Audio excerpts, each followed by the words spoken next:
নমস্কাৰ মাটিটেক solution and সাৰ্ভিসেছৰ অন্য এটা ভিডিঅ'লৈ আপোনালোকক পুনৰবাৰ স্বাগতম জনাইছোঁ।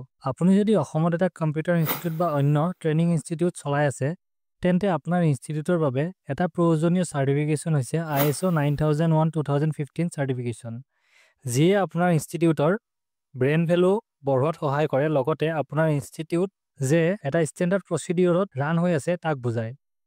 ISO চাৰ্টিফিকেশ্যন IAF আৰু নন IAF দুই ধৰণৰ থাকে। IAF ISOৰ ভেলু নন IAF ISOৰ তুলনাত বেছি হয়।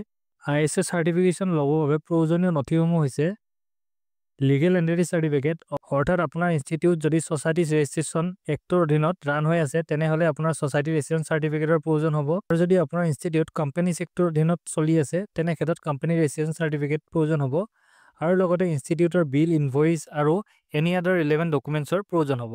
যদি আপোনাৰ ইনষ্টিটিউটৰ বাবে ISO চাৰ্টিফিকেশ্যন ল'ব বিচাৰিছে নাইবা ISO ৰিগাৰ্ডিং যিকোনো কুৱেৰি আছে, আজিয়ে আমাৰ সৈতে যোগাযোগ কৰক।